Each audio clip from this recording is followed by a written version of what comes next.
Ladies and gentlemen, good day and welcome to Adani Ports and Sales Limited Q1 FY25 earnings conference call hosted by PhillipCapital India Private Limited.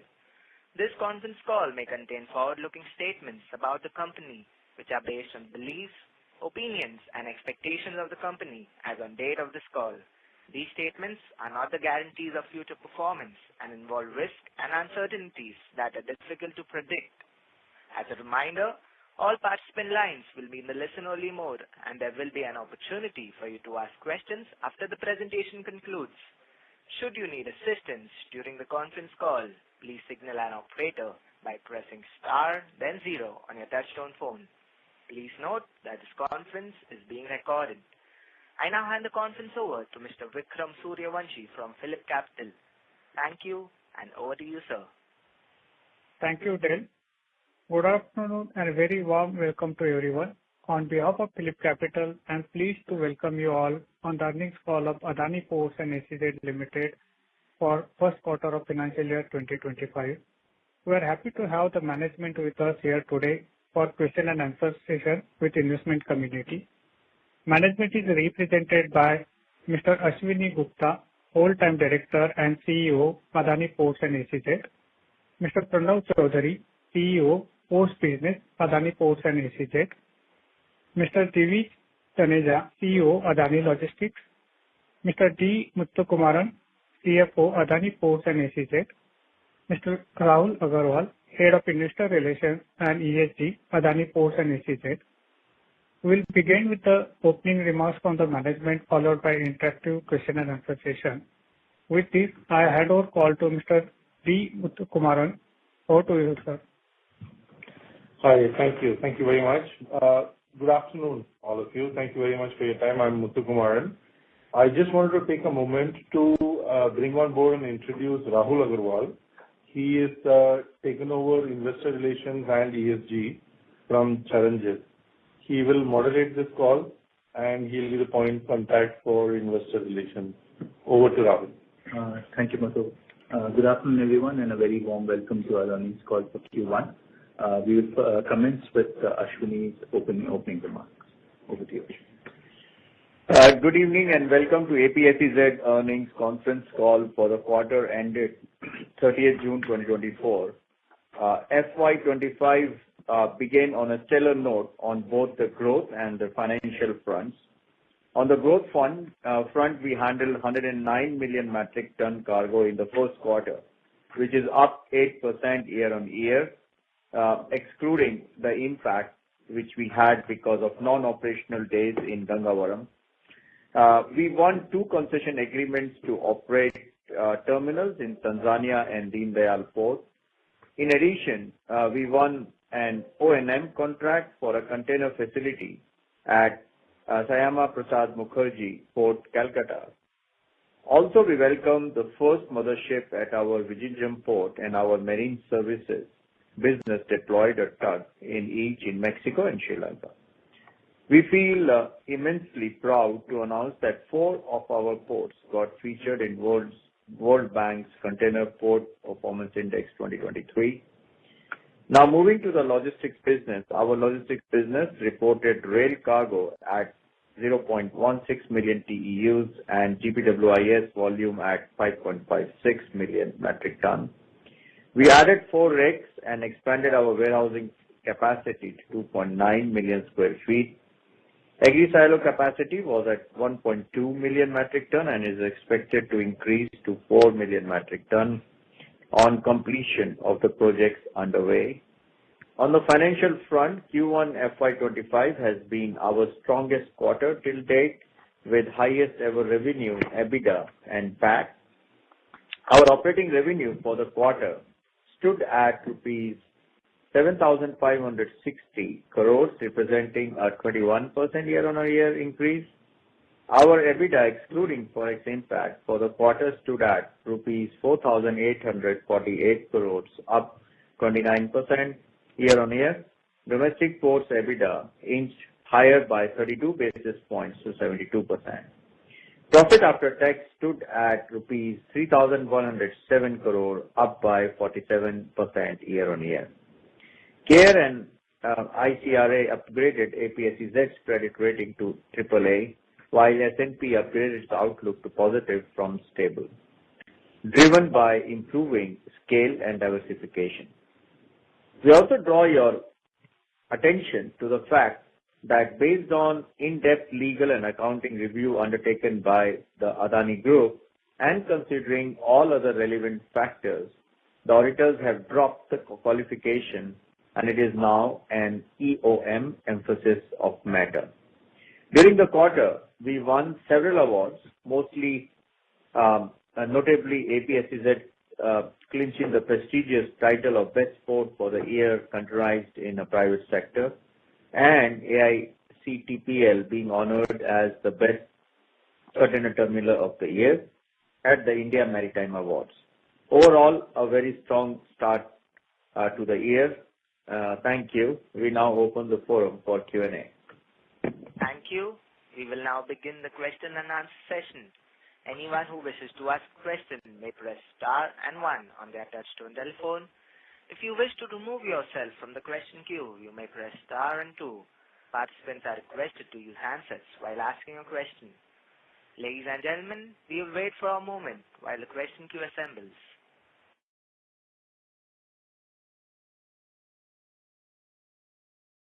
The first question is from the line of Parash Jain from HSBC. Please go ahead. Sorry, thank you for taking my question. I have two actually.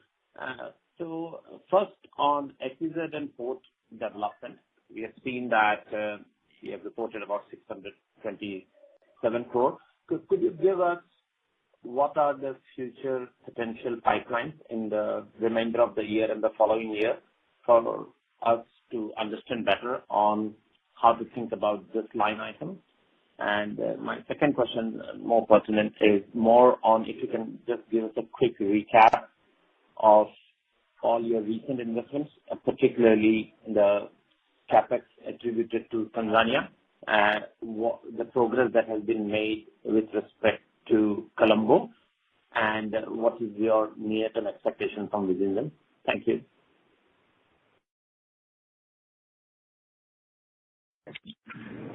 Hi. So your first question was on port development, the 600 crores revenue. It is actually where we have done the stake sale, finally merged MSC through their intermediate holding company. It basically, in the past when we were operating this port, all the, sort of expenditure and losses were debited to the P&L account as required by the accounting standard. And therefore the, carrying cost of this in our books had significantly come down on account of the past losses during the ramp-up period. And now when we have sold it, while, we have sold only 49%, we have to, as per the accounting standard, compare the proceeds with the book value. So the difference is actually put in there as 600 million for development cost. To your following question on this aspect of what is the pipeline, actually, we have been mentioning that we are on the lookout for all strategic opportunities. We develop port inherently on our own strength to run it by ourselves. Every now and then we get an opportunity to get the incoming interest, and we will actually sort of react and we'll do the deals based on merits of individual transactions. To your next question on investment in Tanzania and Colombo. Tanzania, we have announced the deal a while ago, and we have been waiting to get the concession agreement. We signed the concession agreement, and all the CPs are over, and therefore we concluded the deal in the last quarter. I mean, almost towards the end of the quarter, late June. So we have been operating that terminal for the past 1.5 years. It is actually a business as usual for us, so we expect that to continue. And in the long term, we are we are planning to actually both enhance the volume as well as actually modernize the port in terms of mechanization. All these, at this point in time, as per our business plan, will be self-funded by the cash generated by Tanzania. There isn't any incremental CapEx that is required to achieve our long-term business plan. Colombo is still under construction at an advanced stage, and it should actually, we are estimating that it should start sometime late this financial year, FY25.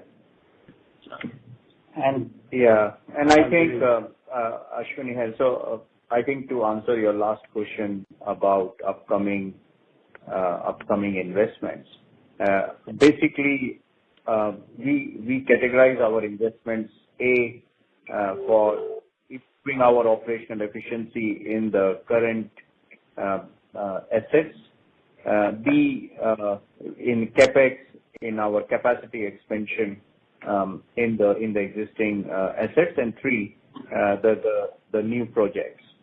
So we keep on investing in a balanced way in all these 3 categories, keeping the financial discipline, which we have again demonstrated in this quarter of 2.1 net debt to EBITDA. Now, in the capacity expansion, because in 2030, our ambition is to reach 1 billion metric ton, we are investing in our ports in West Coast, which is Mundra, Hazira, and so on. In our East Coast, which are really pulling our growth in Dhamra, in Gangavaram, in Krishnapatnam, and of course in South, the Ennore and the Kattupalli. So basically, almost all the main ports are having the investment for the capacity expansion. And the third category, which is about the new projects, we just finished the receive of the first mother vessel in Vizhinjam after having an investment of more than 8,000 crores. And in the second phase, we will be investing 20,000 crores to develop the second phase of the Vizhinjam. So that's how we are managing our capex, and that's how we want to reach 1 billion metric ton by 2030. Lovely. Thank you so much. Thank you. The next question is from the line of Pulkit Patni from Goldman Sachs. Please go ahead. So thank you for taking my question. Sir, can you highlight in this year, fiscal 25, what should we assume for Vizhinjam as volume, and also for any other upcoming port, what should be the volume expectation based on when you are starting those ports? That's question number 1. Yeah. So I think with the quarter 1 results, where we have Gangavaram challenge, we didn't operate for 36 days in Gangavaram. So that definitely is coming now and 3 quarters. Also Gopalpur, which will be also coming in. So with the quarter 1 performance and looking at the global trade and Indian trade, and in the Indian trade, the quarter 1, India grew by 4.3% and we grew by 8.8%. So as you know, we always keep on saying that we grow 2 times more than the India growth. And if I include Gangavaram and Gopalpur, we should be roughly around 2.5 to 2.6 times, which means the next 3 quarters we look in a very positive way, which means we are on track to deliver our guidance, which we issued at the time of start of the financial year. Okay, sir. So basically, Vizhinjam and Gopalpur are the new ports that will contribute this year. Is there any third? Yeah, Gopalpur, yes. Vizhinjam, we already received the mother vessel. Since then, we have received a couple of more. As you would have seen, that the nameplate capacity for Vizhinjam port is 1 million, but because it's automated, we can go up to 1.5 million. This port will be fully operational starting October. So this year, we will not see the full capacity utilization, but yes, in FY26, we are expecting the full utilization of the Vizhinjam port for phase 1, which is the 1 million nameplate capacity. But this year, we will see Gopalpur in the rest of the year and Vizhinjam after October. Sure. That's helpful, sir. So my second question is on the logistics business. What we've seen is that our margins fluctuate quite a bit. I mean, they are on the higher side, but between 25%-28%, they keep fluctuating. This quarter, if I remember correctly, it's about 25%. What drives this variation in margins for us in the logistics business? Pulkit, actually, you summarized it very well when you said that it fluctuates during the year, and actually, what is important is to see the full year. That covers half the point that we want to mention. Having said that, in this particular quarter, there are two, sort of factors. The first one is the same thing that we explained in the last quarter call, which will continue for one or two more quarters, actually. The FCI, some contracts have come up for repricing as per the original contract itself after the 10 years. There is a step-down pricing after 10 years, and the step-down pricing has actually come into vogue on certain things. So it is part of the original contract, and it is part of the original business model. So, it doesn't change anything except the number. In terms of returns, it is already factored in. And there is a second factor, which is busy season surcharge, which we have been able to pass on. And you will find the full effect of that is not in this quarter. And you will find that the next quarter, actually, this issue is sorted, and you will find that next year, we'll have a margin which is higher than what we have today. Sure, sir. Thank you. The person you are speaking with has put your call on hold. Please stay on the line. તમે જે વ્યક્તિથી વાત કરી રહ્યા છો એને તમારી call hold પર મૂક્યું છે. કૃપયા લાઇન પર બની રહો.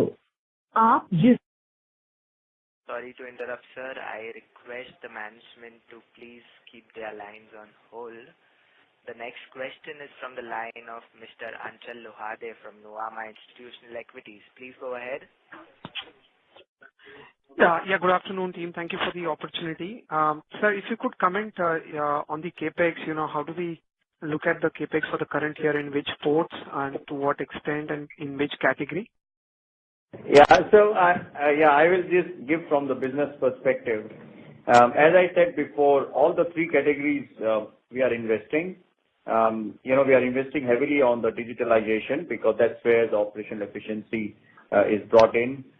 We are starting the world-class software Navis in most of our container ports. We are also going to start a port communication system, which is also totally in-house developed.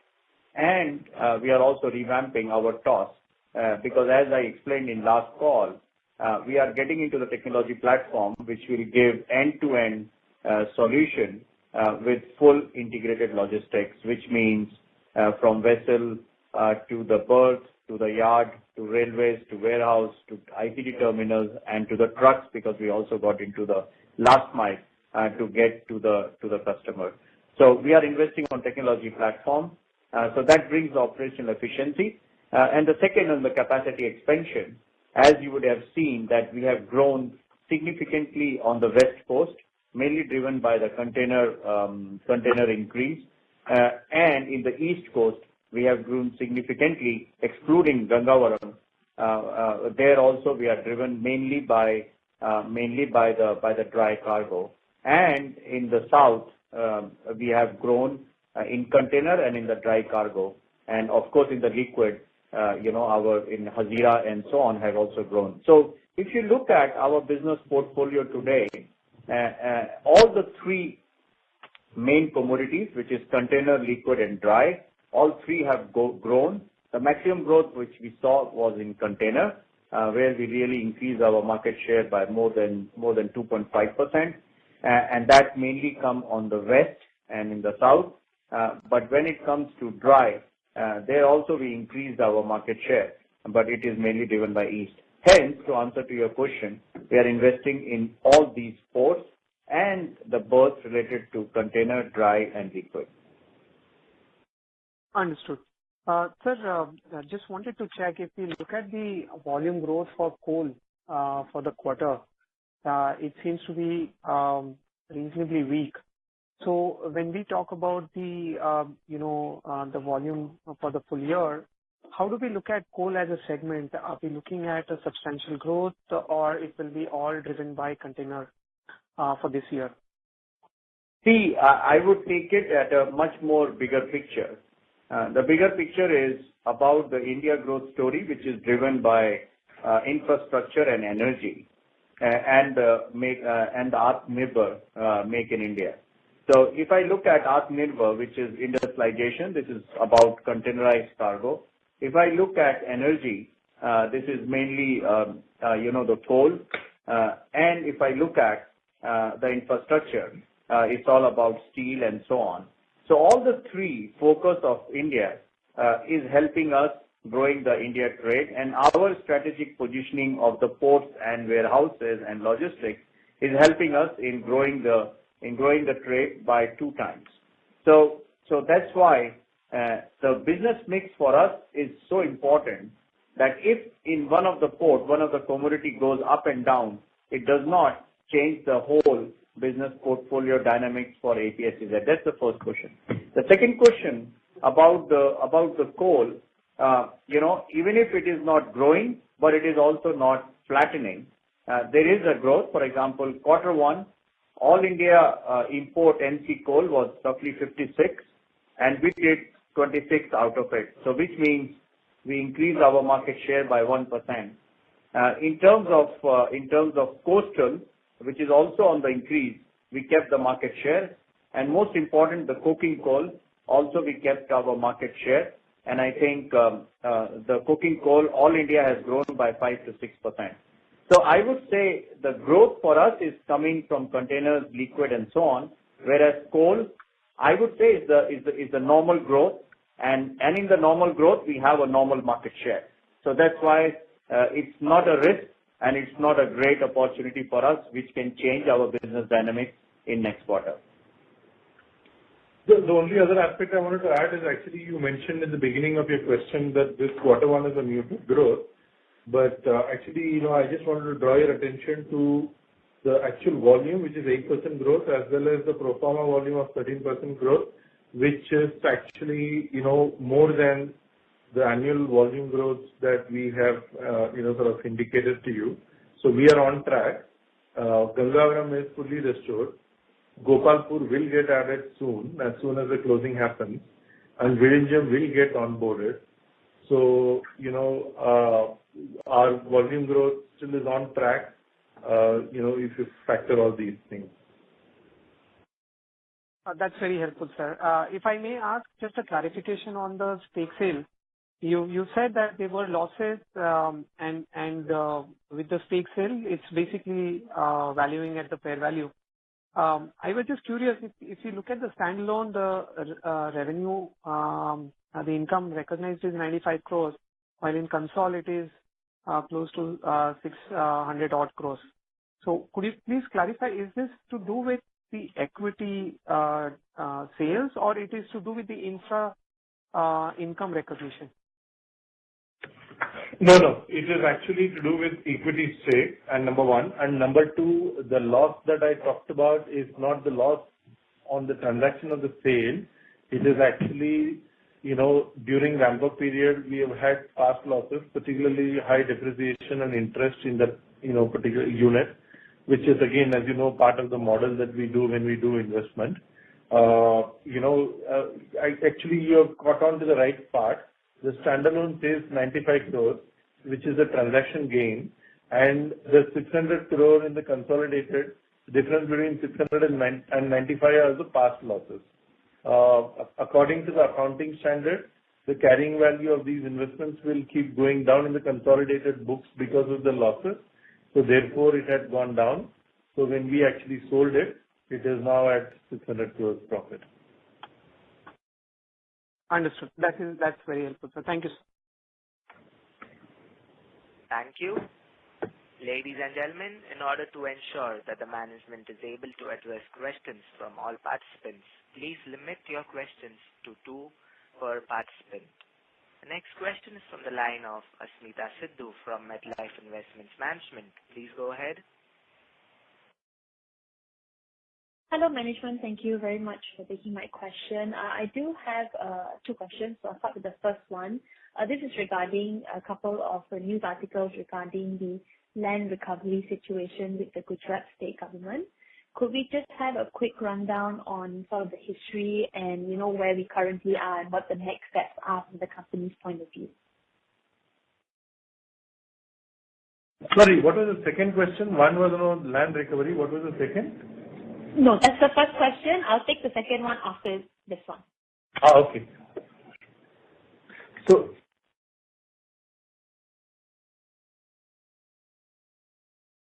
you're talking about the land recovery issue in Gujarat, Mundra Port, correct? SEZ. Yes, that's right. Okay. So, we have contested. It is actually, a frivolous case the way we look at it. So we have contested that and Supreme Court has actually taken an action. So to that extent, we'll follow the due process of law to, complete this. Otherwise, in substance, there is really nothing more than what we have already said to the court of law. All right. Thank you very much. And the second question I had was just a quick clarification on the earlier mentioned statement about the auditor's qualification. So correct me if I'm wrong, was it dropped due to the in-depth audit and legal review conducted by the group? Yeah. So what we had done was actually, we had undertaken an independent review by a lawyer and an accounting firm. And then we had submitted those reports to the auditors, and auditors reviewed those reports of that independent review, and also taken into account, the full context along with this review report. So on that basis, the qualification has been dropped, and it has now become an EOM to actually sort of reflect, the significance of the matter. It is no longer a qualification and only a EOM. Okay, thank you very much. Thank you. The next question is from the line of Nitish Shah from ICICI Securities. Please go ahead. Hi. Thank you so much for taking my question. The first one would be when do you think Gopalpur would be in full effect? Would we see that in this quarter or would it be the next one? This quarter. This quarter. We are waiting for the final mile, and we will see that in the coming quarter. All right. So as per my understanding, the full effect of the revenues would then come from the next quarter onwards, right? That is Q3. Full effect from next quarter, yes. Okay. And just I know that there have been questions on capex already, but my question would be in terms of so for the full year, if you could quantify what would be the capex that you would do in terms of one, maintenance. Second is increasing capacity at ports and terminals that we already have in our portfolio. And third is if we are looking for any inorganic growth. So do you have any, say, quantified numbers on these three aspects? So let me first talk about organic growth. We have guided in the beginning of the year a range of 10,000 to 11,500 to 11,500 crores. And we gave a breakup of how the 11,500 crores will look like. So the ports in that is 7,300 crores. Marine services in that is 400 crores. Logistics is 2,300 crores. And, the renewables, decarbonization is 1,500 crores. In the first year, while we don't publish this number, we are on track. The exact number, we don't publish the requirement flow by. Is roughly 2,000 odd crores is what we have spent in the capex in the first quarter. So we are well on track for the guidance. And in terms of proportion, it's pretty much the same as what we have. So the best guide on numbers for capex for the year continues to be the page that we have put out in the beginning of the year. Mm-hmm. And on the inorganic growth, we keep our financial discipline, which we said we want to be below 2.5. And we finished the quarter with 2.1. So which means we always have this room of 0.4 to keep for any opportunity which comes up, which should bring us inorganic growth. Either it is in India or it is outside India. Just the one last question is that I see that you were given a guidance that for FY29 you want to significantly increase your one is the rail track and the number of trains that the company is operating. As of now, has there been any orders that have already been given for these items, and which are the companies that you are generally looking at to trust your business with? To adjust to entrust your business with, which are the companies that you are probably looking at? So for the rail tracks and probably the trains that you want, what are the companies that you're looking at to procure these from? Actually, you know that we have already one project which will take us up to 4 million from the current 1.2 million. And this entire 66 projects, actually 70 projects, are under implementation as we speak. These are being, sort of done in-house project, and all construction, everything is happening in-house. And in terms of your question on the railways, so rail tracks is, and trains, both actually we have, a good part. And as of today, compared to last quarter, there is no significant order book increase. We expect that order book will come coming quarters. But right now, there is no significant order book increase in the railway tracks or. All right. Thank you so much. Thank you. The next question is from the line of Imtihaz from Barclays. Please go ahead. Thank you. And congratulations on a good set of first quarter numbers. I have a couple of questions. The first one is with regards to your 24s, the US dollar 24 maturity bonds. They matured last week on the 24th of July. Could you provide some color in terms of how you funded that 325 million maturity? And also if you have any plans to access the US dollar debt capital markets again this calendar year? So we had cash balance in the beginning of the year. We had stated earlier that actually we will use the current cash balance to repay the balance 325 million, which is what we did last week. So that's how we funded the repayment of last week, and we have completed successfully, and we have put out a notice that we have completed the redemption. So that is on the 325. On the question around whether we are going to access, right now there are no plans for us to actually access the markets. And of course the situation is always dynamic, but right now there is no plan for it. Okay, thank you. Second question is with regards to your Vietnam project. Reports have mentioned a $2 billion investment. Could you give some color and clarity on these investments and timeline? So, as we talked about our international strategy, so after reaching the great penetration of market share in India and also the geographical coverage across 7,500 kilometers of coastline, definitely we want to expand globally, and to expand we decided to revitalize the trade route between Southeast Asia, India, Middle East, East Africa, North Africa. And in line with that strategy, we have Tanzania, we have Haifa, we have Sri Lanka. So in line with that strategy, we are exploring the opportunities in Southeast Asia, which includes Vietnam. And Vietnam, we have not decided anything yet. Of course, as I said before, we are exploring all the opportunities. And once we decide, definitely we will be sharing with you at that time. But at present, it is in the study stage. Great. Thank you. Just if I can just squeeze in one more question. You mentioned you mentioned Haifa.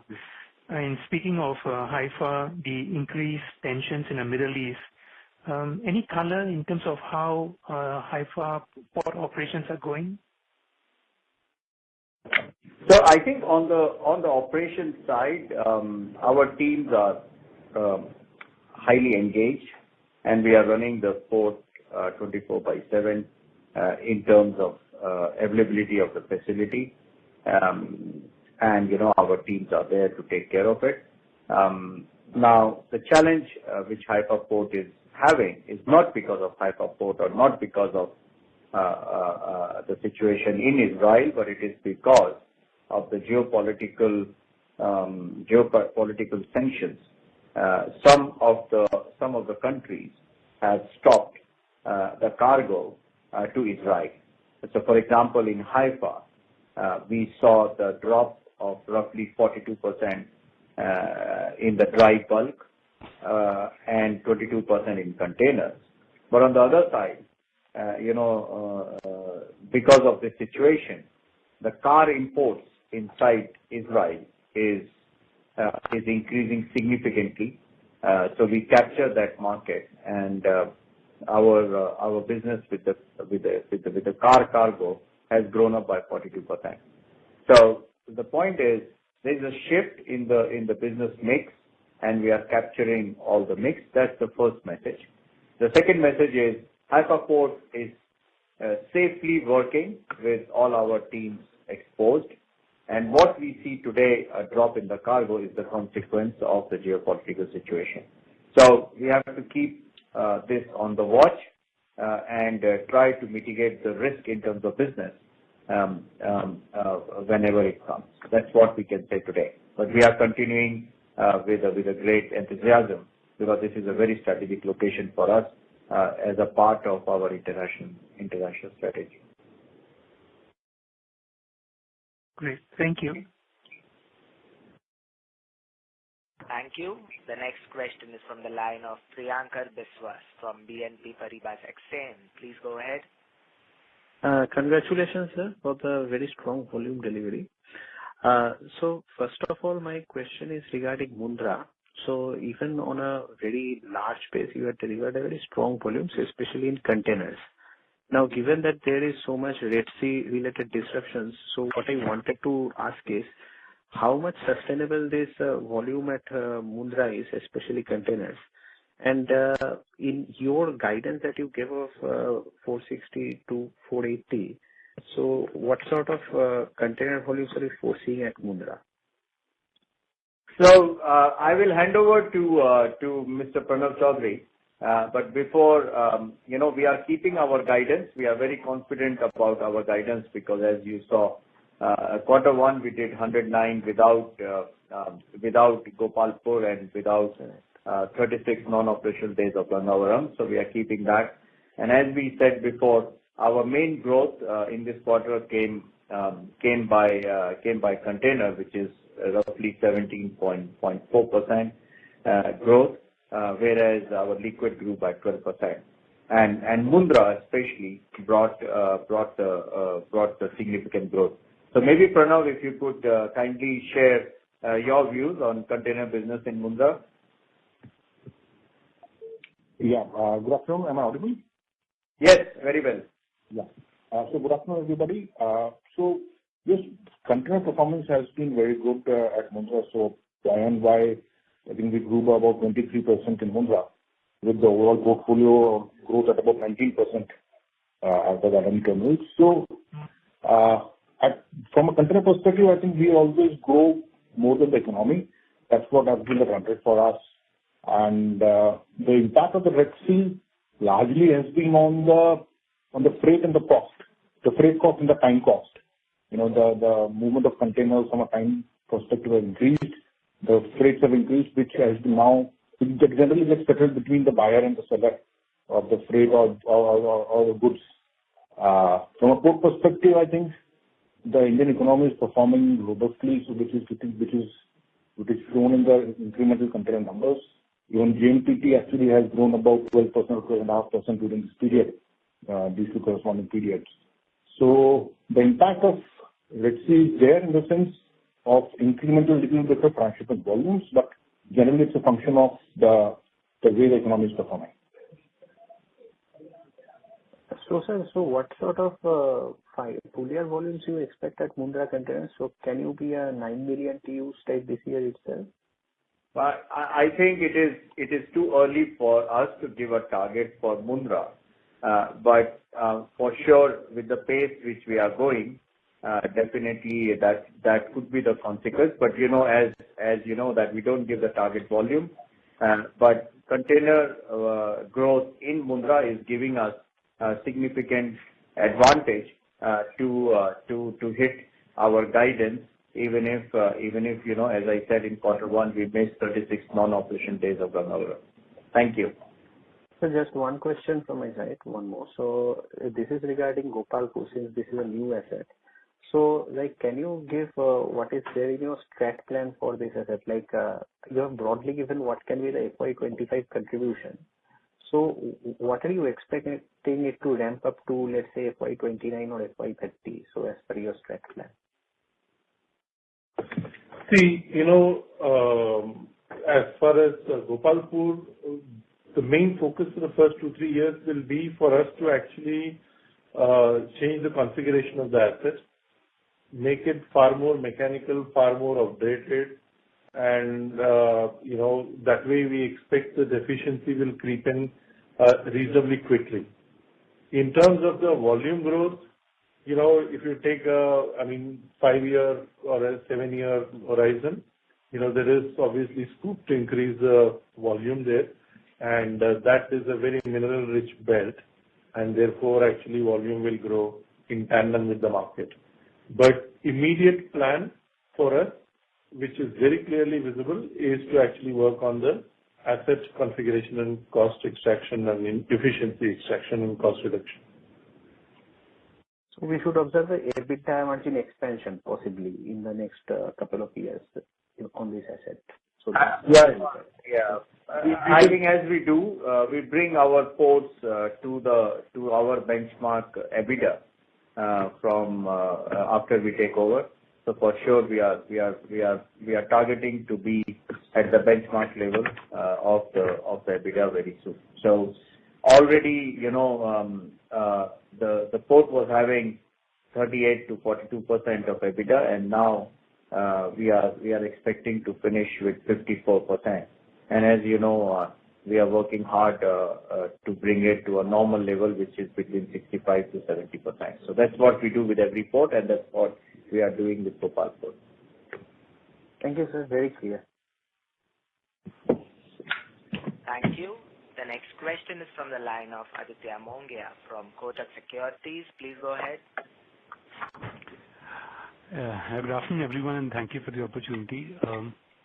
The first question that I had from my side was more on port EBITDA margins, which have grown to about 72%, and I believe if Gangavaram issues had not cropped up, the margins could have been as high as 73. Wanted to get a sense of what is driving these margins up, because from our checks we understand that realization has not meaningfully gone up in the quarter.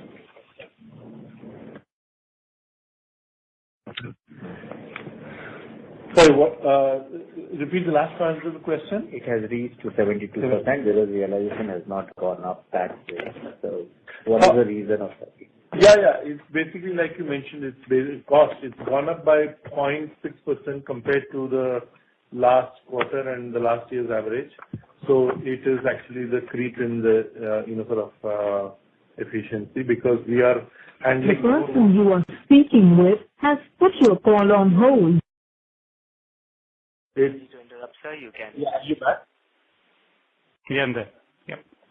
Yeah. Okay. So it's basically the increase in the efficiency, because we have had a throughput.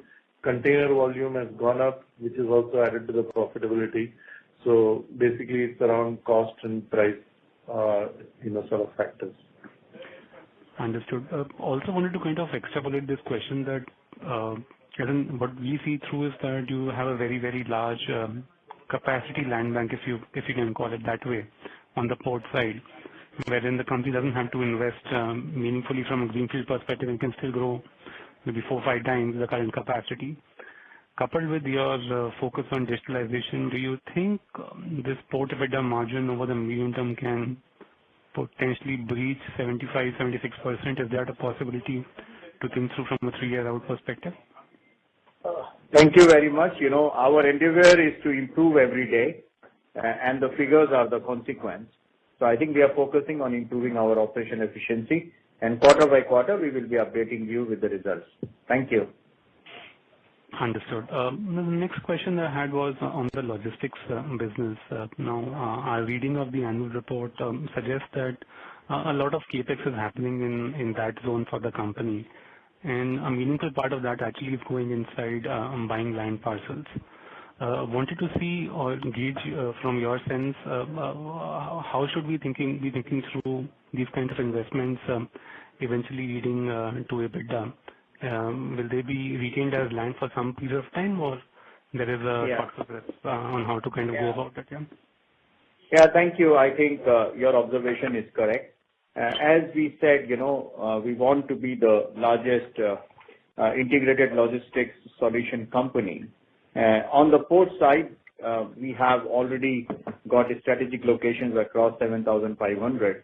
On the logistics, we have 12 MMLPs. We have warehousing, and at the end, what we want is to offer the full package to the customer for the last mile delivery, which includes the warehousing and so on. So we are moving ahead in preparation for the future, which includes expansion in our warehousing, terminals, and so on, so that we are able to efficiently and effectively cater to the last mile. Having said that, you can always compare our logistics business with our marine business, where we started it as an incubator, and today we are close to 70% of market share. So which means all these investments which we are doing on the lands may not be giving us the return in EBITDA in the same quarter, but for sure, these are mid to long-term investments which we are doing for the strategic growth for our logistics business as a part of integrated logistics solution. Understood. The last question that I had was, we've seen this trend that you're kind of growing 2 times the market and even more at certain times. At least what we could see is that your incremental market share is again 2x of your existing market share. And this has been happening for the past few quarters now, pretty broad-based. Could you give us a sense of what is actually clicking for you? Is it that the competition isn't improving as much and we are improving at a fast pace? Is it that we are not taking price increases of the kind that competition is taking? Some more color would be useful for us to understand whether we should be extrapolating these kind of trends incrementally or not. Yeah, I mean, the point is, at first, the geographical coverage is our advantage, right? The second, we operate port not as a terminal, we operate port as an ecosystem. That is our advantage. And the third is, this ecosystem is being connected to the customer using multimodal. And then last but not the least, we are efficient and competitive.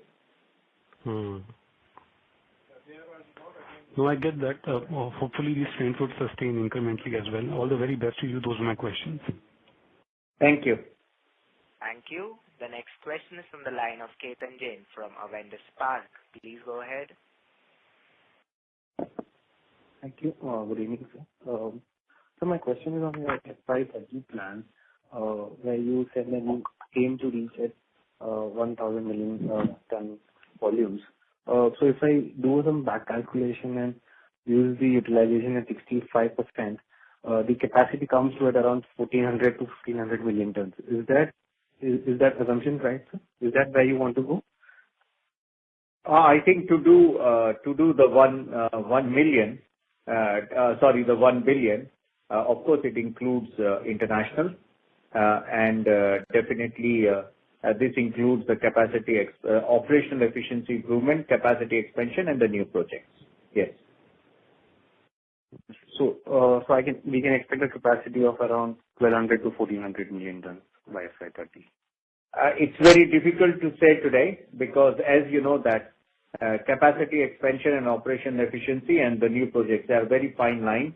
So very difficult to anticipate 7 years before. But yes, port by port, we already have the EC approvals, as you know, whether it is Mundra or other ports. And in line with the business growth, we will be investing in the respective ports as per master plan. Understood. So my last question is on the recent LOI for Deen Dayal Port in Kandla.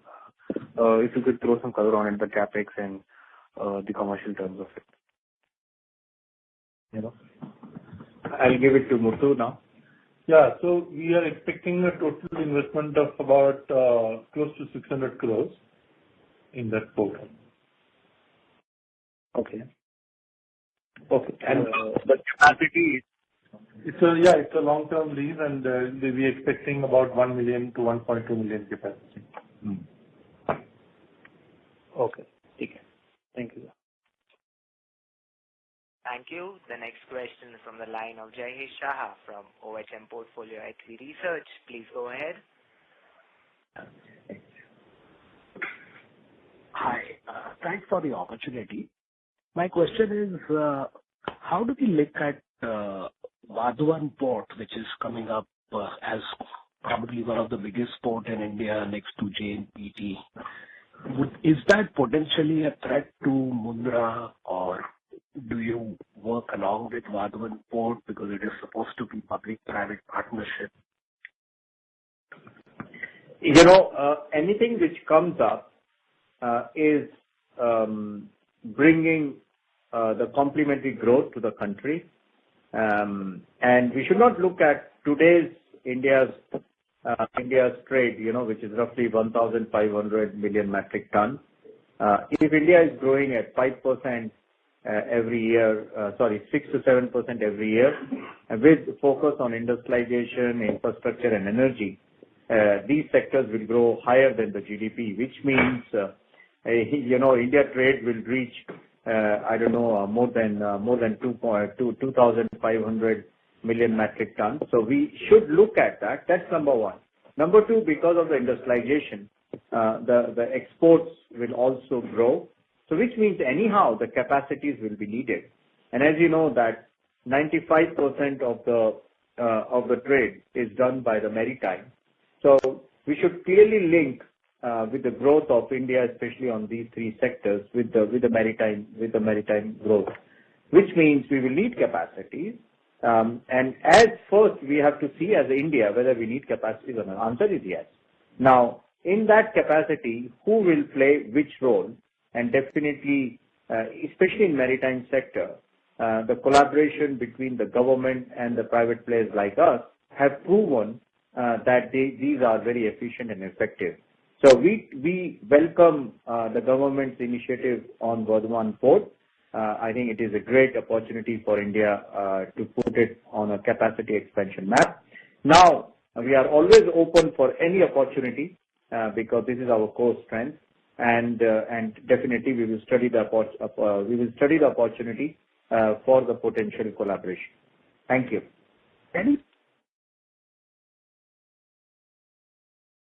Mr. Shah, does that answer your question? Yes. This is a follow-up question. Is there a public timeline as to when this port is supposed to have these private partnership offers going around? No, I don't think so. I don't think so. There's a public timeline. Thank you. And question.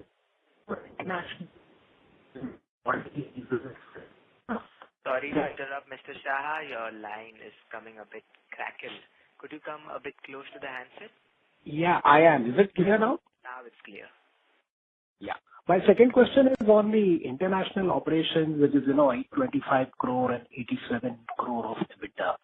So, is 10-11% EBITDA a normalized EBITDA? What would be a normalized EBITDA when you see, normalized volumes at this international trade? I'm sorry, at the international ports. Yeah. So we expect that actually the 10% will be there for a couple of quarters. and we are on the path to improvement. So therefore, it will go up, but yes, that will be the sort of good baseline. So say by a public target of FY30 that you said, 1 billion tons, where would international operations be in terms of tonnage and at broadly what margin range then? Approximately 15% to 20% can be the international. And I think margin is one aspect. Whenever we sort of invest in any port, we are very clear that actually we need to get our return on capital employed, which is 16% in rupee terms. Of course, we'll have to adjust it for dollars. And as far as EBITDA percent is concerned, for us, actually, that is a little bit of a math, because it is possible that we could have a lower, and it will be, that we will have a lower EBITDA percentage for international operation, but our returns threshold will be met. I see. Understood. Thank you and best wishes. Thank you. The next question is from the line of Srinath from Barclays. Please go ahead.